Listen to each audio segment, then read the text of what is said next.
咱看到讲，这气候变迁，全球的天气是愈来愈热热。这个丹麦用真凶，有 NGO 的团体就来公布上新的调查报告，讲有超过半数的人是支持能源转型，增加再生能源。也毋过，其实对台湾目前的能源状况甲净零目标，煞无介偌清楚。热人用电量悬，台北上山最近这几天小连续停电，造成民众的困扰。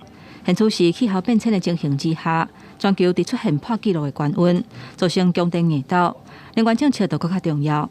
不过 ，NGO 团体公布一份上新的调查报告，显示民众对能源甲净零政策的认知，无甲一成的民众会当正确回答咱国进口能源的比例有超过96%，无甲3成的民众知影咱台湾达成净零的目标是设定伫2050年。天然气的比例是越来越高，而是台湾最主要这个发电方式的大概只有12%，将近90%的老百姓是搞不清楚。面对最近全台湾真接停电的情形，调查嘛显示，最近这一年有3成5的民众捌拄过熊熊停电的经验，8%的民众烦恼出现大范围停电的情形。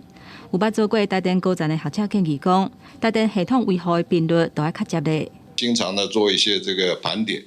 能够如果发现这个有这种状况的话，第一个未来的设计上面呢，要修改规范。现在哪有夏天哪有25度C，40度都不止啊。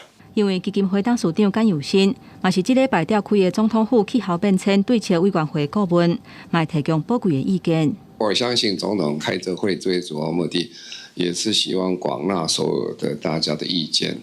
跟民意来看做未来国家政策的发展。民进党的支持者竟然支持核电的跟反对核电，基本上是一半一半。这些支持群众对核能看法也有很多的改变。调查嘛显示，民进党的支持者对核电加做净零的目标，有支持的是44.3%，无支持的是45.2%，敢若差0.9%。专家认为讲，这显示民进党的支持者对这个政策的意见无啥共款。核能未来敢会当加做2050净零引用的策略，这个话题嘛持续受到讨论。记者综合报道。